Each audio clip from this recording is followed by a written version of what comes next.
ये फेसबुक पे शेयर होता है।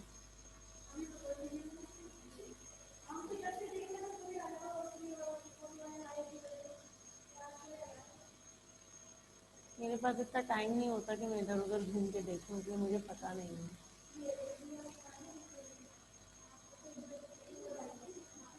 क्या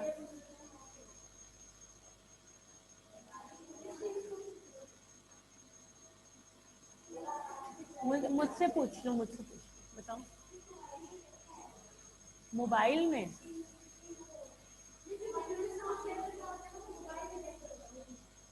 कंप्यूटर साउंड शेयर नहीं होगा, जो मोबाइल का डिवाइस है उसका साउंड शेयर हो जाएगा। साइड में एक माइक आता है। आओ मैं दिखाऊं। बेटा अस्सलाम वालेकुम, those who are at home, give me a few seconds and I'll get back. We'll be starting where we left yesterday from the placenta. तुम घर पे मोबाइल से क्लास लेते हो बेटा?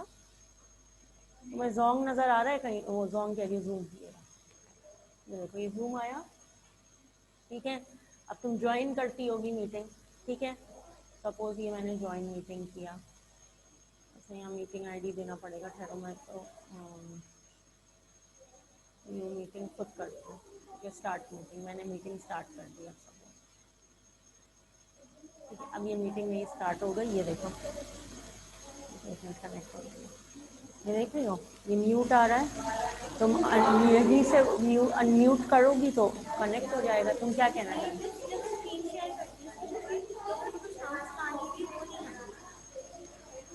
अच्छा, तुम्हें स्क्रीन शेयर करनी है अगर? अच्छा एक मिनट, मैंने कभी इससे किया नहीं है, लेकिन देखो अभी शेयर किया स्क्रीन।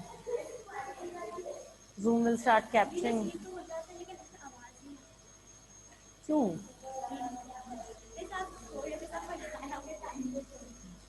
अच्छा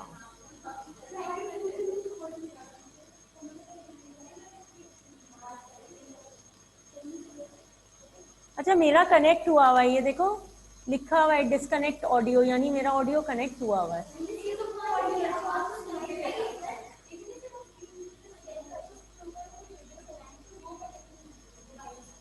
अच्छा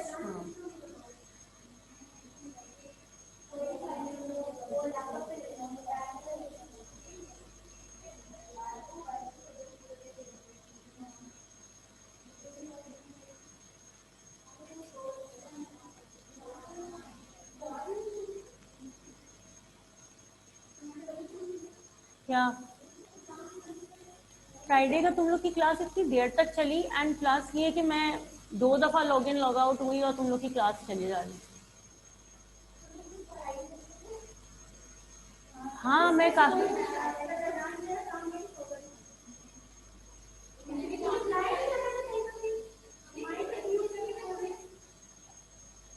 चलो कम से कम मैं काम करती हूँ तो मैं रिप्लाई करती हूँ। ओके क्लास, अस्सलाम वालेकुम। We will be doing the placenta. This is a picture from your Phil Bradfield, you can see, ठीक है म्यूट खुला हुआ है, सही है। You can see that this is the umbilical cord, ठीक है। और इस उम्बिलिकल कॉर्ड के साथ आप देख सकते हैं इसके अंदर the blue colour is your umbilical artery and the red color is the umbilical vein, and they are forming finger like projections which are known as the placenta. This is just one placenta that we are seeing. आपको पता है multiple होते हैं, हमने पिछली picture में देखा था। अच्छा, these placenta we know are embedded in the endometrium, ठीक है। endometrium क्या होता है? It is the internal lining of the uterus, अगर आपको याद होगा। अच्छा, यहाँ से अगर आप ये 2 blood vessels देख रहे हैं, you can see that these are the blood vessels that are repairing the endometrium, and they are also the blood vessels through which diffusion of substances is taking place from the mother to the fetus and from the fetus back to the mother, ठीक है। अच्छा, mother से oxygen, glucose, amino acids, antibodies, all these things are transferred, sorry not transferred, diffused from the mother's blood to the fetus blood.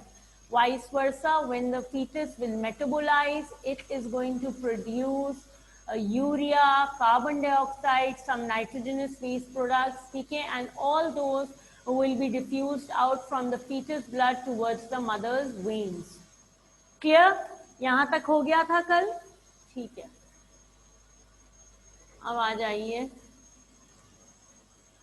आगे क्या है, जरा मुझे थोड़ा सा. फैमिली प्लानिंग है. Dietary needs, yes. ये फिल ब्रैडफील्ड में टॉपिक है, 2 टॉपिक्स और आपको पढ़ने हैं, ठीक है. अच्छा, ये प्लेसेंटा बन गया, इससे आगे की कहानी आपकी बैग उसमें नहीं है. हमने एमनियोटिक कैविटी पढ़ा दी, हमने प्लेसेंटा पढ़ा दिया, हमने उम्बिलिकल का आर्टरी पढ़ा दी. इससे आगे जो है, जो मजीद हार्मोन प्रोड्यूस होते हैं और डिलीवरी होती है, that is not part of your syllabus, so we are not going into that. Twin formation is there. Twin formation मैंने आपको नहीं करवाया है ना, नहीं करवाया है ना. So first we'll be doing twin formation, then we'll be moving to family planning. ये सब अब छोटे छोटे टॉपिक्स हैं.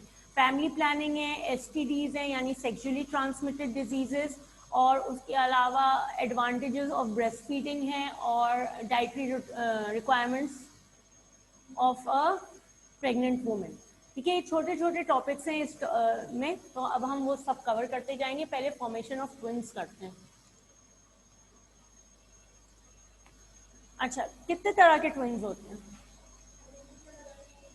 Identical and unidentical. ठीक है, 2 तरह के ट्विन्स होते हैं. जी मोहम्मद अहमद बोले. मुझे ट्विन्स वाला टॉपिक कौन सी बुक में?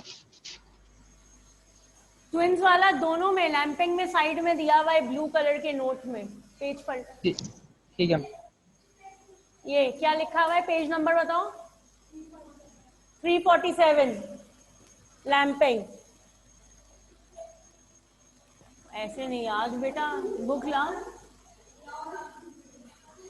उसमें हो सकता है ना हो, जैसे लैंपिंग में जो है वो डाइटरी रिक्वायरमेंट्स और ब्रेस्ट फीडिंग नहीं है, वो सिर्फ फिल ब्रैडफील्ड पे है, तो उसके अंदर मेरे ख्याल से नहीं होगा. अच्छा, 2 तरह के ट्विन्स होते हैं हमारे. 2 तरह के ट्विन्स होते हैं. एक होते हैं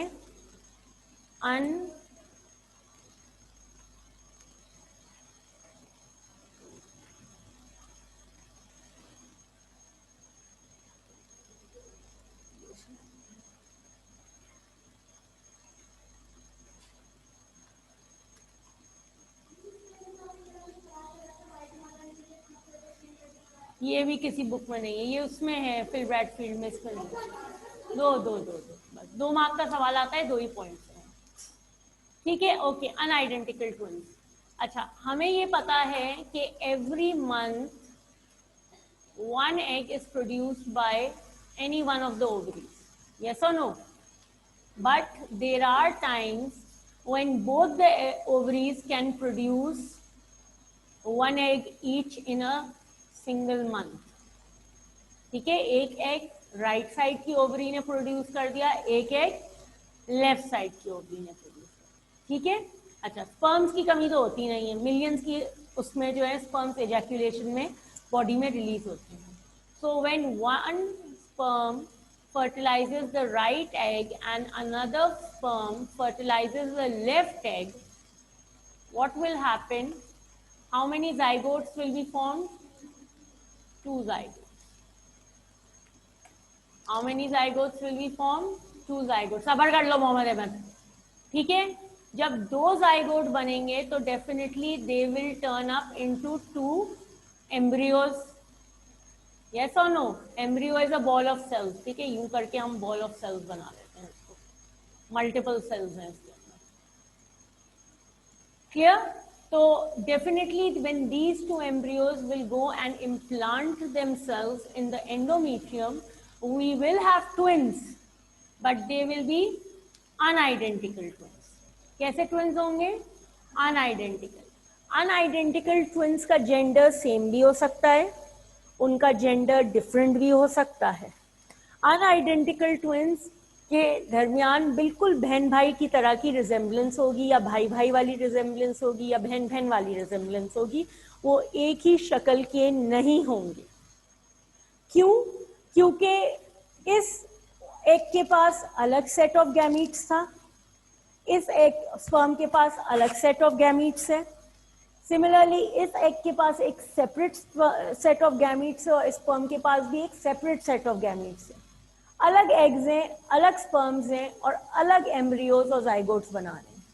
तो हो सकता है यहाँ पे ये जो स्पर्म आ रहा हो ये मेल का गैमीट लेके आ रहा हो और ये स्पर्म जो आ रहा हो वो फीमेल का गैमीट लेके आ रहा हो। अच्छा, यहाँ मैं आपको थोड़ा सा इंडिकेट कर देती हूँ, ऑल्दो हम नेक्स्ट चैप्टर में ये डिटेल में पढ़ेंगे कि जो सेक्स डिटर्मिनेशन क्रोमोसोम होता है वो मेल्स के पास होता है, औरतों के पास नहीं होता है। ठीक है, the Y chromosome which is the sex determination chromosome is carried on the sperm. लड़का होना है या लड़की होना है, this is determined by the male. The female can not do anything according to it, क्योंकि फीमेल के पास एक ही क्रोमोसोम है एक्स। ठीक है, अब मेल के पास एक्स और वाई दोनों होता है। अगर वो एक्स भेजेगा स्पर्म के अंदर तो फीमेल पैदा हो जाती है और वाई भेजता है तो मेल पैदा हो जाता है। ठीक है, तो ये स्पर्म पे डिपेंड करता है। क्लियर? ये फीमेल के पास नहीं है। तो again gender determination is determined by the sperm. ठीक है, फीमेल के पास एक्स ही क्रोमोसोम है, she can't do anything about it. हाँ, नहीं ये अभी नहीं लिखवाऊंगी, ये मैं इनहेरिटेंस में लिखवाऊंगी और ये इस चैप्टर में इस वक्त आएगा भी नहीं, अगर कभी टेस्ट हो जाता है आपका इस चैप्टर का। ये सिर्फ एक समझाने के लिए ताकि तुम लोग परेशान ना हो, ठीक है, कि जेंडर किस तरह से डिफरेंट हो रहा है। तो यानी separate set of chromosomes is possessed by this egg and separate set of chromosomes is possessed by this egg. Similarly separate set of chromosomes is brought for fertilization by separate sperm. तो जिस तरह बहन भाइयों में या बहन बहन में या भाई भाई में रिजेम्बलेंस होती है लेकिन कुछ चीजें आइडेंटिकल होती हैं, ठीक है, तो उसी तरह से अनआइडेंटिकल ट्विंस में भी इसी तरह से बहन भाई वाला या बहन बहन वाला या भाई भाई वाला रिजेम्बलेंस होगा। समझ में आ गई बात? 2 दफा फर्टिलाइजेशन हो रही है, 2 एग्स हैं, 2 स्पर्म्स हैं।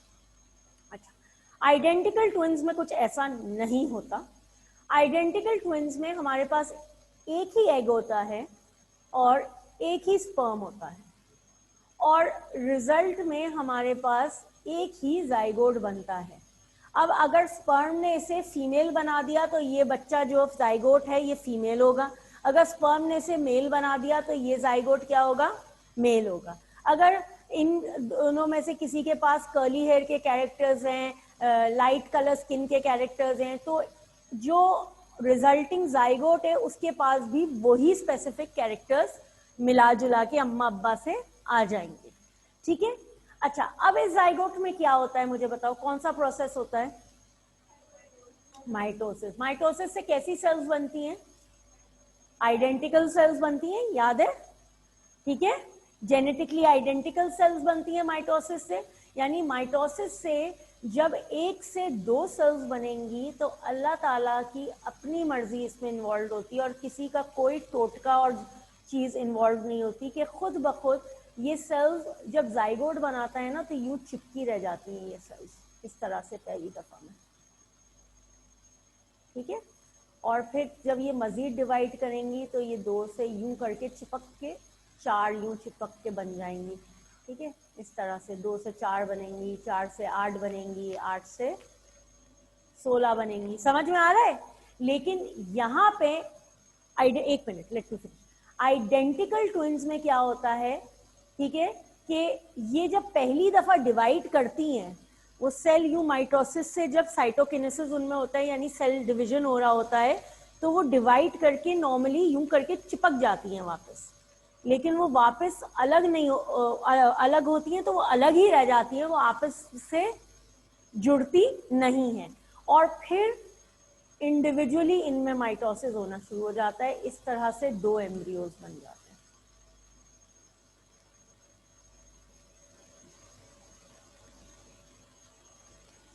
और फर्दर इसके अंदर 2 बनेंगे, 2 से 4 बनेंगे, 4 से 8 बनेंगे, 8 से 16 बनेंगे एंड सो ऑन। ठीक है, तो इस तरह से क्या होगा कि हमारे पास अब कितने एम्ब्रियो बनेंगे? 2 एम्ब्रियो बनेंगे। जब 2 एम्ब्रियो बनेंगे तो डेफिनेटली 2 जाके इम्प्लांट होंगे, दोनों के पास एक ही तरह का कैरेक्टरिस्टिक है। So they will have the same gender, the same characteristics, and they will be identical twins. ठीक है, अब सवाल करो. एक मिनट, पहले मोहम्मद अहमद आप सवाल कर लीजिए. मिस मैंने ये पूछना था कि अनआइडेंटिकल ट्विंस में 2x कैसे हो सकते हैं? बेटा वुमेन के पास 2 ओवरीज है ना. नॉर्मल कंडीशंस में हर महीने any one of the ovary can produce 1 egg only, but sometimes there are times when both the ovaries can produce 1 egg each in a month. If such a thing happens and both eggs get fertilized, then they can produce unidentical twins. Okay? Okay, miss. Is it clear now?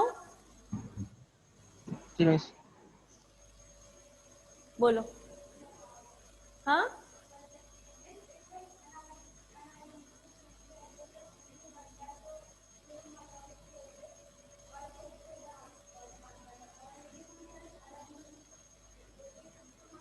हाँ, मैं तुम्हें एक pectoral भी दिखाती हूँ. ये देखो, हमने ये पढ़ा था.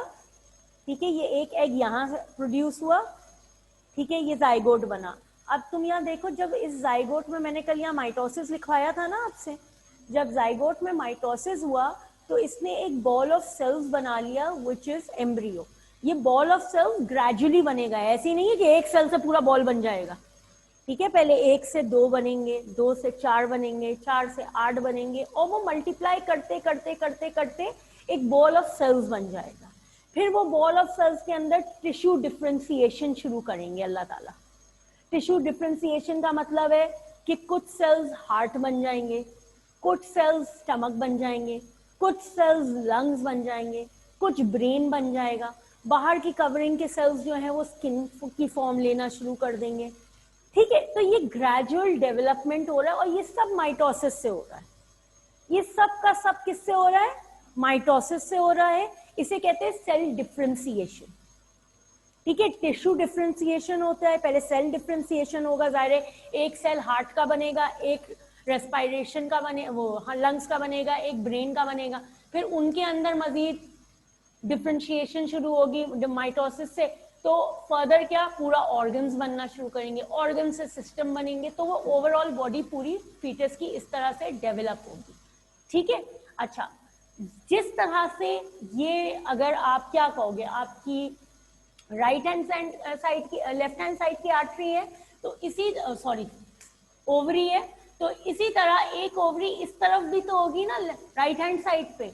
बिल्कुल इसी तरह से एक एग वहां से भी रिलीज हो जाए और उसको भी स्पर्म फर्टिलाइज कर ले और वो भी एम्ब्रियो बना ले, तो फिर इस तरह से बॉडी में फीमेल के कितने एम्ब्रियोज आ गए, और वो दोनों अपने आप को इम्प्लांट कर लेंगे और दोनों सर्वाइव करके डिलीवर हो जाएंगे. तो वो क्या होंगे? अनआइडेंटिकल. ठीक है, लेकिन आइडेंटिकल में क्या होगा, जाइगोट से जब पहली दफा माइटोसिस होगा और सेल साइटोकिनेसिस से अलग होता है, तो वो जब अलग होता है तो वो सेल नॉर्मली वापस जुड़ जाते हैं, लेकिन वो जुड़ेगा नहीं, वो अलग रह जाएगा. और इसमें किसी का कोई हाथ नहीं, ये अल्लाह ताला की मर्जी. ठीक है, वो अलग रह के फिर अलग सेल्स के तौर पे मल्टीप्लाई करें. नहीं, एक ही जेंडर होगा. अगर आपका जाइगोट के अंदर लड़का है तो दोनों लड़के बनेंगे, अगर लड़की है तो दोनों लड़कियां बनेंगी, क्योंकि देखो सेट ऑफ क्रोमोसोम्स तो एक ही आ रहा है ना आपके पास. जब भी उसमें आइडेंटिकल है, वहां पे सेट ऑफ क्रोमोसोम्स सेपरेट है, इसका अलग है कंप्लीटली, इसका अलग है कंप्लीटली. जैसे बहन भाई पैदा होते हैं, अब मैं पैदा हुई तो मेरा सेट ऑफ क्रोमोसोम सपोज ये वाला था, मेरे बाद जो बहन पैदा होगी उसका सेम सेट ऑफ क्रोमोसोम्स थोड़ी आएगा, रैंडम होता है ना. ये ये प्रोबेबिलिटी और रेशो तुम लोग पढ़ोगे अभी इनहेरिटेंस में. ठीक है, तो ये प्रोबेबिलिटी और रेशो जो है, क्या कहते हैं कि एक दफा ये कैरेक्टर रिपीट हो गया, दूसरी दफा दूसरा कैरेक्टर रिपीट हो गया, तीसरी दफा तीसरा कैरेक्टर रिपीट हो गया. अब 2 बहनें जो है वो अम्मी की तरह होती हैं, एक बहन जो है वो अब्बू पे चली जाती है. ऐसा होता है, क्योंकि तीसरी दफा में जब बच्चा पैदा हो रहा था तो उसमें क्या हुआ कि अब्बू के कैरेक्टर्स जो आए वो अम्मी के कैरेक्टर्स पे डोमिनेंट हो गए, तो उन्होंने अपने आप को फिजिकली एक्सप्रेस कर लिया. इस तरह से होता है, ये रैंडम होता है. अगेन ये भी अल्लाह ताला की मर्जी होती है कि कौन सा स्पर्म कौन से एग को फर्टिलाइज करता है, ठीक है, इसमें ह्यूमंस कोई रोल नहीं प्ले कर सकते। क्लियर? अच्छा जी, तो आइडेंटिकल और अनआइडेंटिकल ट्विंस क्लियर है जी? मोहम्मद अहमद बोलें। आइडेंटिकल ट्विंस समझा दें वापस से थोड़ा सा।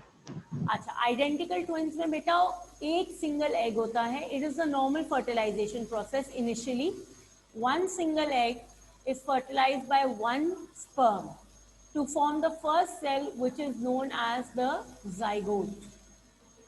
Okay, now when the zygote is formed, it undergoes mitosis.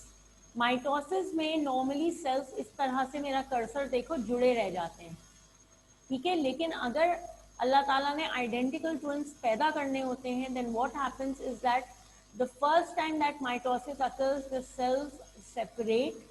When they separate, they start forming two separate embryos, and that is how identical twins are formed. Okay? इसका पूरी थ्योरी लिखी हुई है, इसलिए मैंने लिखवा कुछ नहीं रही हूँ, छोटी सी बहुत कंसाइज टू द पॉइंट लिखी हुई है।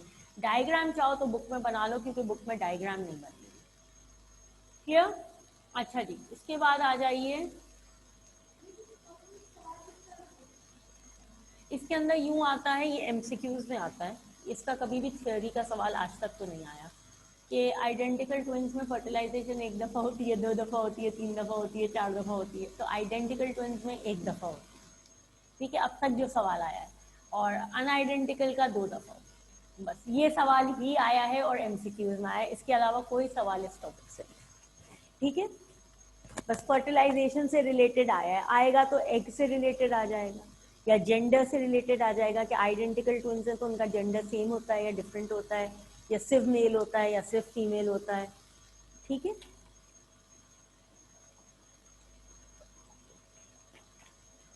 अच्छा जी, अब आ जाओ इस पे, dietary requirements of a pregnant woman, ये भी लिख के करवाऊं।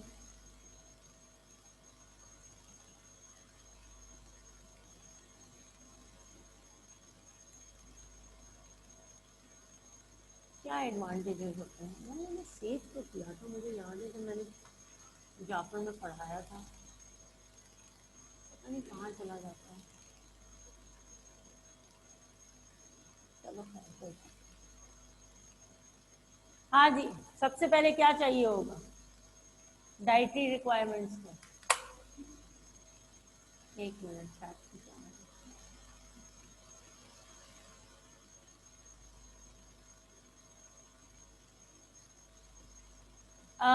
Abdul Wasid, this can only happen if the female is infertile.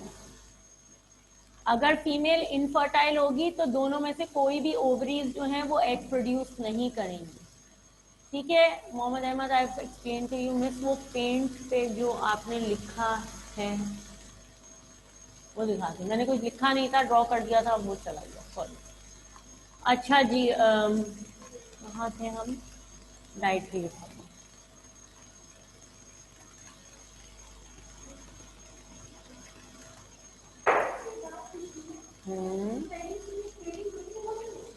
Hormonal disbalance हर बंदे में नहीं होती, जरूरी नहीं है हर बंदे में नौजिया भी नहीं होता। हर बंदा, मतलब every person has different symptoms, ये बीमारी नहीं है, ठीक है, every person has different symptoms, बस ये याद रखना, ठीक है। कुछ लोगों को नौजिया बिल्कुल नहीं होता,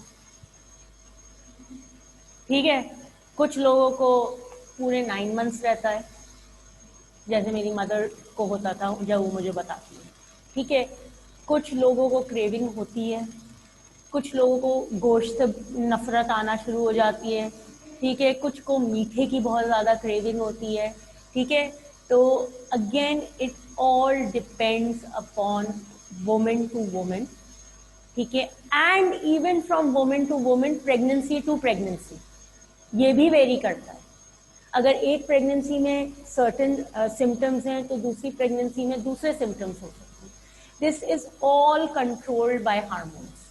जो बॉडी के हार्मोन्स होते हैं ना, वो इन चीज़ों को ट्रिगर करते हैं, और बहुत सारी ऐसी बीमारियां भी होती हैं जो आपको प्रेगनेंसी में ट्रिगर हो जाती हैं और जैसी डिलीवरी होती है वो जो है बीमारियां खत्म हो जाती हैं, क्योंकि डॉक्टर्स के पास आप उन बीमारियों का इलाज लेके भी जाते हो तो फिर वो कहते हैं कि you have to put up with it, आप कोई हर्बल रेमेडी कर लो, जैसे साइनसाइटिस हो जाता है आप स्टीम ले लो, या आप बहुत सारी ऐसी चीज़ें कर लो जो मतलब दवाएं ना खानी पड़े ताकि आपको, क्योंकि फीटस को अफेक्ट ना करें ड्रग्स, ठीक है। और जैसी आपकी डिलीवरी होती है फौरी तौर पे वो सारे जो चीज़ें होती हैं they all are back to normal. So this is all due to hormonal control of the body. बेटा मैंने आपको कितने चंद हार्मोन पढ़ाए हैं, आपको लगता है आपकी पूरी ये बॉडी इन्हीं हार्मोन्स पे चलती होगी? बहुत सारे और हार्मोन्स हैं जो हमारी, तुम्हें पता है प्लांट्स भी हार्मोन्स प्रोड्यूस करते हैं, प्लांट तक हार्मोन्स प्रोड्यूस करते हैं। प्लांट में ग्रोथ का हार्मोन अलग है, फ्लावर प्रोडक्शन का हार्मोन अलग है। तुम लोग के सिलेबस से बहुत पहले ये चीज़ें निकाल दी गई थी, वरना हम प्लांट के 2 हार्मोन्स पढ़ते थे। एक मैं पढ़ा चुकी हूँ इसलिए मैं बता रही हूँ, बैक इन 2003 साइटोकिनिन्स पढ़ते थे हम जो कि फ्लावर प्रोड्यूसिंग हार्मोन होता था, और ऑक्सिन पढ़ते थे जो कि प्लांट का ग्रोथ हार्मोन होता है, ठीक है। तो प्लांट्स भी हार्मोन्स प्रोड्यूस करते हैं, क्लियर। तो हार्मोन्स बेसिकली बॉडी का मेटाबॉलिज्म कंट्रोल कर रहे होते हैं वो। तो सिर्फ ये 2-4 हार्मोन्स जो हमने पढ़े ये हार्मोन्स नहीं होती, एंडोक्राइनोलॉजी पूरी एक फील्ड है कि किस तरह से आपके हार्मोन्स आपकी बॉडी को कंट्रोल कर रहे हो। अच्छा, dietary requirements for a pregnant woman, सबसे पहले ग्लूकोज, बताओ क्यों जरूरी होता है? बिल्कुल सही,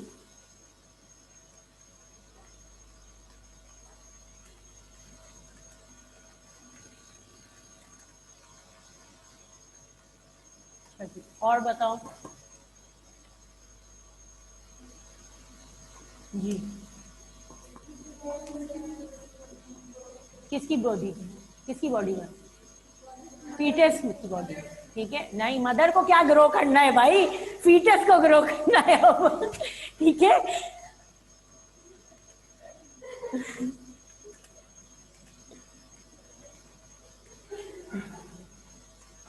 एनर्जी भी मदर को तो प्रोवाइड हो रही है क्योंकि जाहिर है she will be supporting 2 life, लेकिन साथ ही साथ फीटस को भी चाहिए, लेकिन प्रोटीन जो है वो फोकस फीटस पे, ठीक है। हाँ वो तो डेफिनेटली हमें चाहिए तो उसे भी चाहिए, लेकिन यहाँ स्पेसिफिकली आपको फोकस फीटस पे करना है। जी, कैल्शियम क्यों चाहिए भाई? हाँ बिल्कुल सही।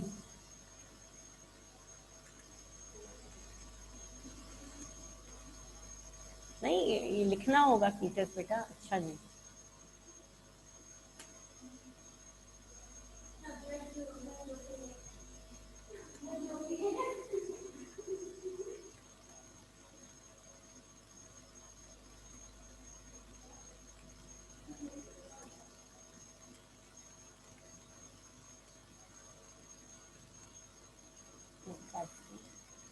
जी बाजिल बोले।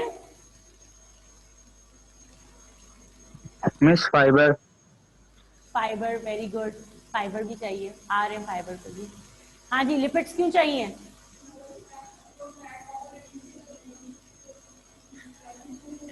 Again energy and cell membrane formation, lipid layer होती है और लिपिड्स एनर्जी भी देते हैं, जब ग्लूकोज इंस्टेंट नहीं देता तो लिपिड्स देते हैं।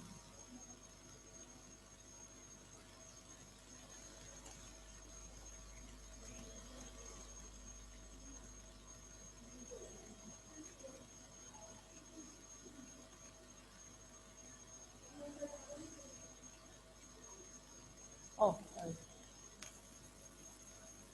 हाँ जी, फाइबर क्यों चाहिए?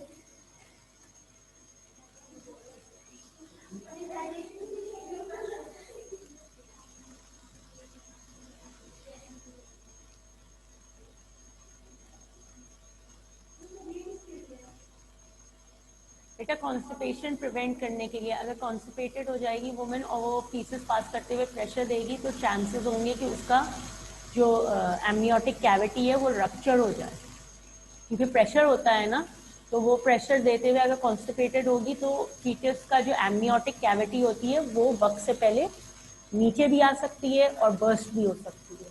तो देन द फीटस जो है वो क्या कहेंगे, हार्मफुल या डेंजर कंडीशन में आ जाएगा कि मिसकैरेज हो सके, तो इसलिए प्रिवेंट करते हैं कॉन्स्टिपेशन। ठीक है, क्लियर हो गया पूरा? अच्छा, although these are the dietary requirements of a women, लेकिन साथ ही साथ a woman should also take care that more sugary food should not be eaten, because excessive sugary foods या fatty food अगर consume होंगे तो that is going to cause obesity in the woman. ठीक है, even after delivery it is going to cause obesity, और obesity आप लोग ने न्यूट्रिशन के चैप्टर में लिंक करके पढ़ा हुआ है। तो दिस इज गोइंग, अगर क्वेश्चन कम्स अप, नॉर्मली ये डाइटरी रिक्वायरमेंट्स ऑफ वुमेन का जो क्वेश्चन है ये आता न्यूट्रिशन के चैप्टर से लिंक होके ही, कभी भी ये रिप्रोडक्शन में कभी कभार ही आता है, ज़्यादातर ये कहाँ आता है, ये आता उधर ही है न्यूट्रिशन वाले टॉपिक में। ठीक है, तो जो है वहाँ पे जब आए तो जो है आपको शुगरी फूड्स या फैट्स एक्सेसिव खाने से इसलिए मना किया जाता है ताकि ओबेसिटी जो है वो ना हो।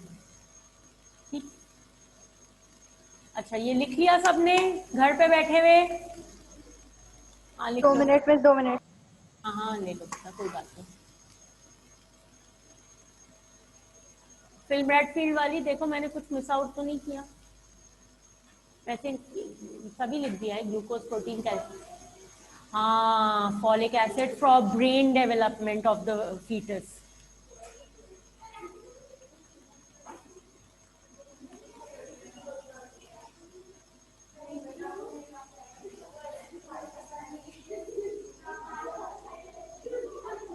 नहीं बेटा, फॉलिक एसिड खाने के कोई साइड इफेक्ट नहीं होते, हमेशा फायदा होता है और आप सबको खाना चाहिए एटलीस्ट 1 गोली रोजाना, बहुत अच्छा होता है।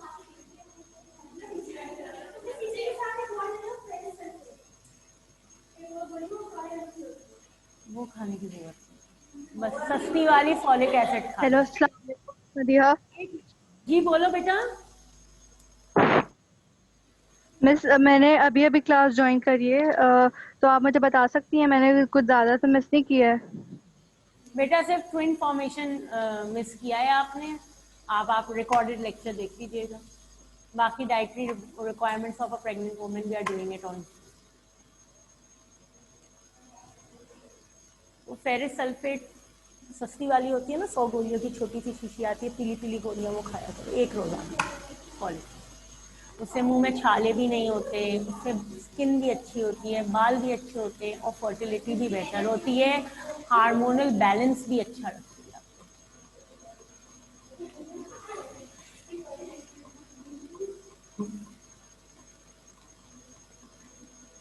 जब मैं तो अपनी बेटी को कहती हूँ खाओ, वो खाती नहीं।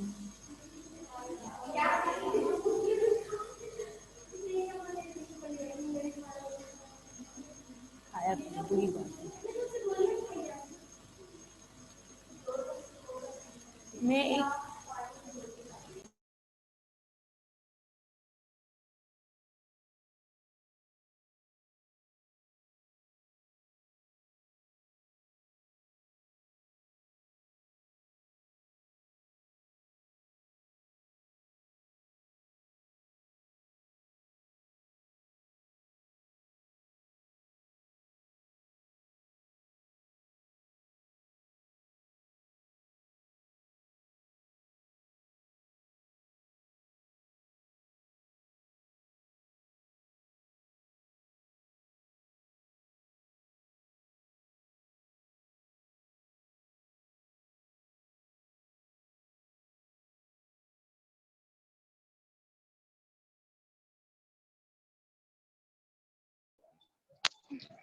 हेलो मिस, आपकी आवाज़ नहीं आ रही।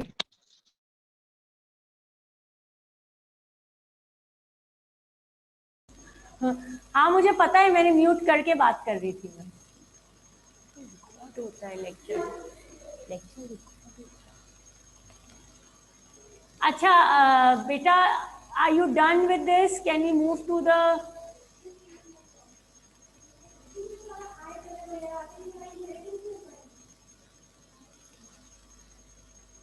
बहुत इंटरेस्टिंग इनहेरिटेंस का चैप्टर, मेरा बेस्ट, मेरा सबसे पसंदीदा चैप्टर है इनहेरिटेंस।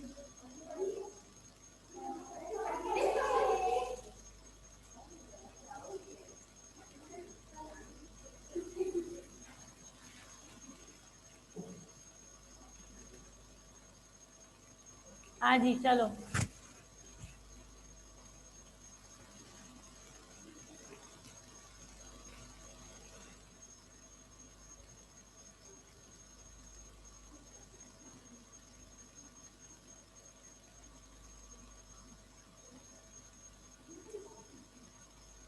है फिल ब्रैड फील्ड में है।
सही है।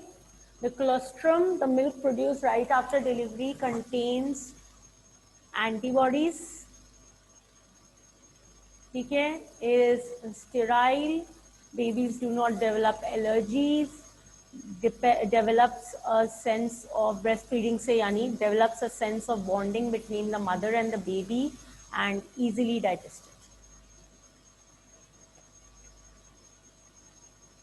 अच्छा, इम्तिहान में सवाल इसका उलट भी आ चुका है, डिसएडवांटेजेस ऑफ बॉटल फीड।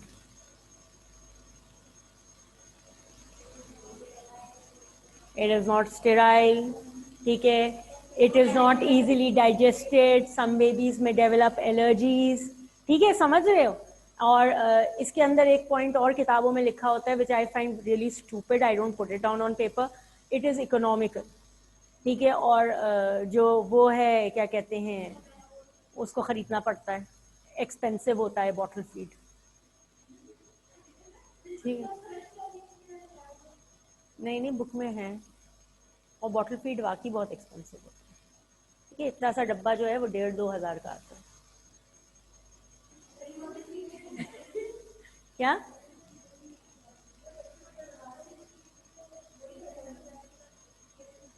क्या मतलब, फिर से बोलो। Initially 6 months at least it is prescribed that they should not take the bottle feed, क्योंकि initial 6 months में तो पानी भी मना करते हैं, because then actually during the initial 6 months of a baby's growing stage the digestive system is not very क्या कहेंगे strong to actually combat any microorganisms that enter into the body. So the initial 6 months of the baby, when the baby is actually growing, are those 6 months when the baby is fragile and it is still in the growing stage.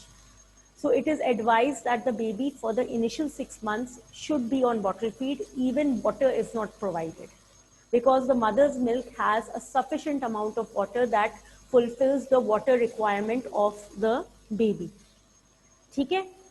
लेकिन there are mothers who still give bottle feed to younger children, तो उनके साथ फिर definitely colic के issues आ जाते हैं। Colic कहते हैं पेट में गैस होना। पेट में गैस क्यों होती है? अक्सर देखा होगा बच्चे बहुत रोते हैं, छोटे बच्चे रात में खासकर 11-12 बजे और रोना धोना शुरू कर दिया, ठीक है, for no reason at all. अम्मा टहला रही हैं, बिठा रही हैं, चला रही हैं, बहला रही हैं, दे कीप क्राइंग बिकॉज उनको कोलिक के इश्यूज होते हैं। एंड द कोलिक इशू का जो डेवलपमेंट सबसे पहला होता है दैट इज बॉटल फीड।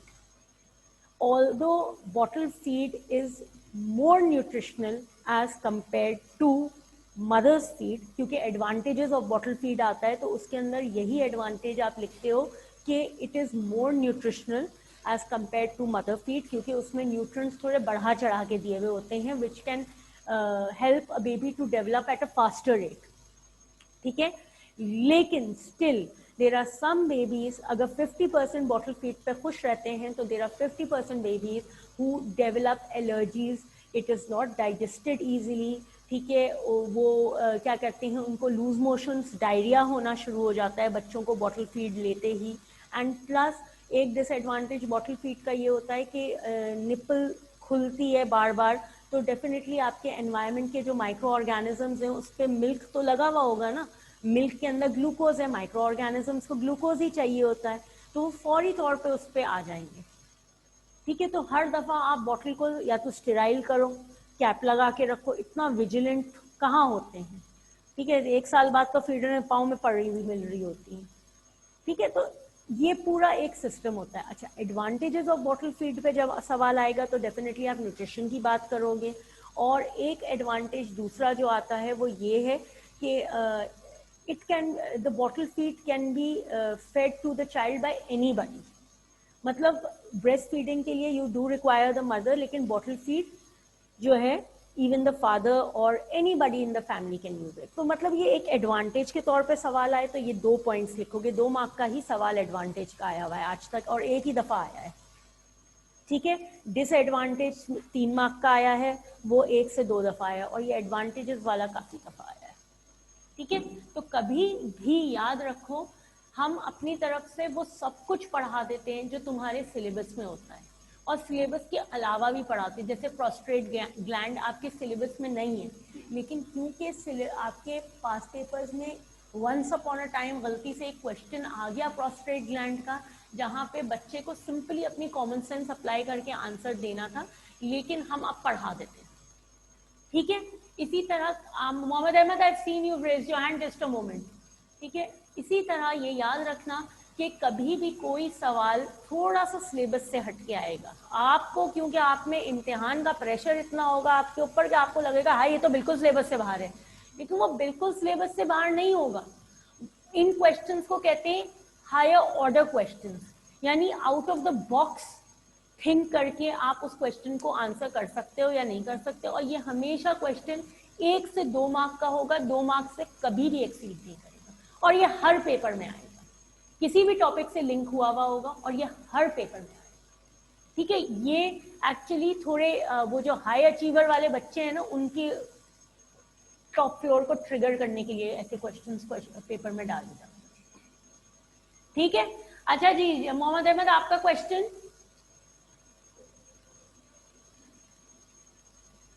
फिर दूसरा एडवांटेज क्या होगा बॉटल फीड का?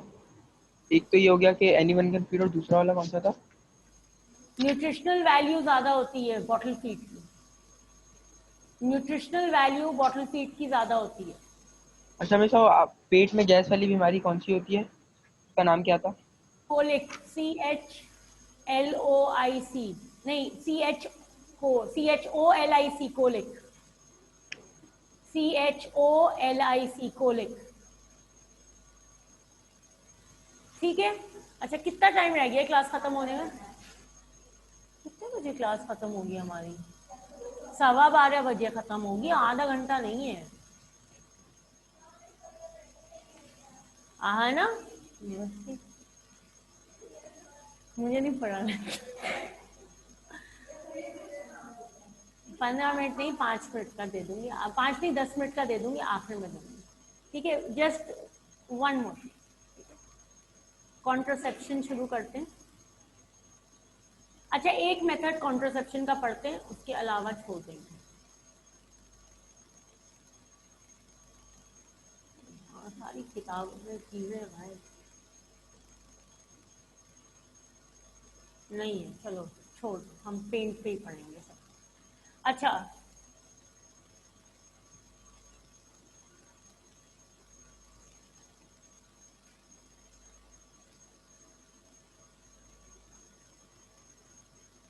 कॉन्ट्रासेप्शन का मतलब है फैमिली प्लानिंग, ठीक है। Contraception means family planning.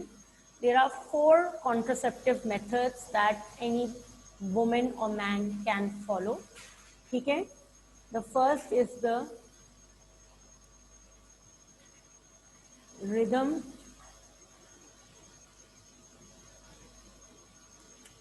Method, जिसे हम नेचुरल मेथड भी कहते हैं,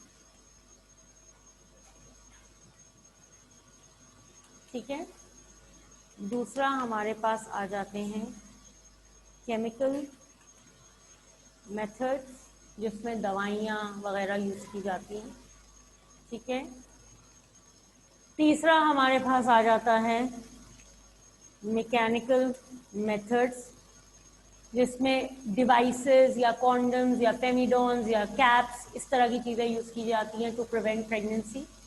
और लास्ट है सर्जिकल मेथड। अच्छा, ये जो 3 मेथड्स हैं शुरू के, ये सारे रिवर्सिबल मेथड्स हैं। कैसे मेथड्स हैं?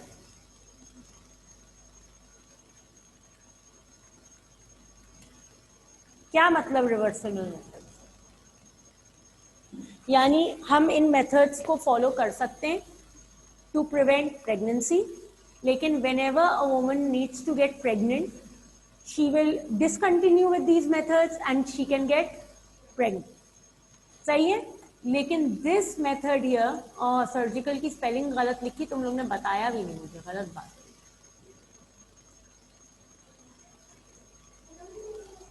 ठीक है, ये वाला जो सर्जिकल मेथड है ये परमानेंट मेथड है। मैं तो देख के नहीं लिख रही, तुम तो देख के लिख रही हो।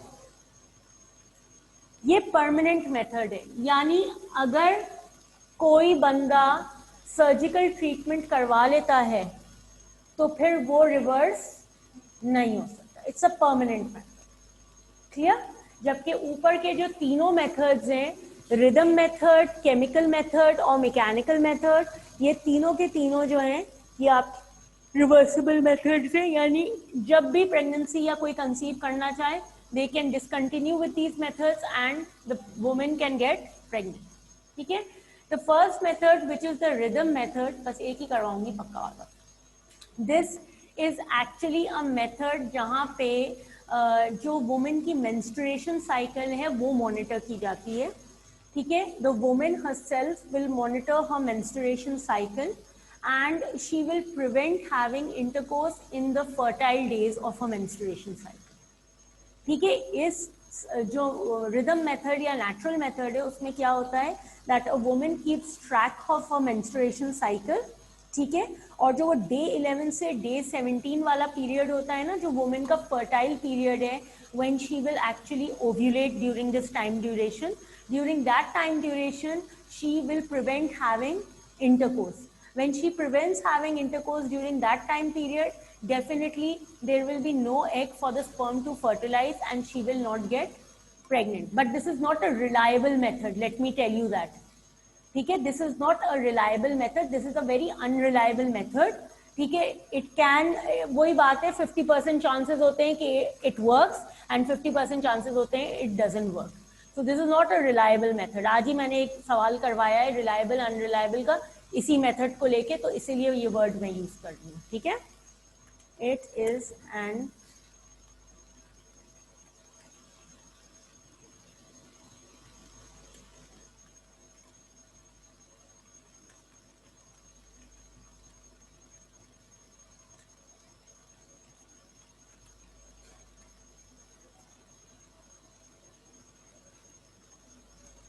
अस्सलाम वालेकुम।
It is an unreliable method by which the woman can monitor her menstruation cycle and prevent having intercourse during the fertile period. Clear?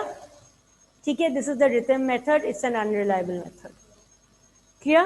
अच्छा, ये बात मैंने तुम लोग को बताई दी है, ओव्यूलेशन वाले दिन बॉडी टेम्परेचर हाई होता है नहीं? अच्छा, ये भी याद रखना, जिस दिन वोमेन ओव्यूलेट करती है उस दिन उसका बॉडी टेम्परेचर हाई होता है। ठीक है, ये बात जो घर पे बैठे हैं वो भी अपने कॉपीज में लिख लें। जिस दिन वोमेन ओव्यूलेट करती है her body temperature is higher on that day. अक्सर ये होता है ना कि how does a woman know she is ovulating, अगर उसका बॉडी टेम्परेचर हाई है देन नॉर्मल बॉडी टेम्परेचर, तो that means she is ovulating. नहीं लिखो, मर्जी, लेक्चर लोगी तो लिखोगी तो कुछ ना कुछ तो दिमाग में जाएगा ना, और फिर पढ़ोगी तो दोबारा चला जाएगा। ठीक है बेटा, that is all for today. Those at home, ठीक है, time is almost up. We'll continue on Friday इंशाल्लाह with the chemical, mechanical and surgical methods. Any questions?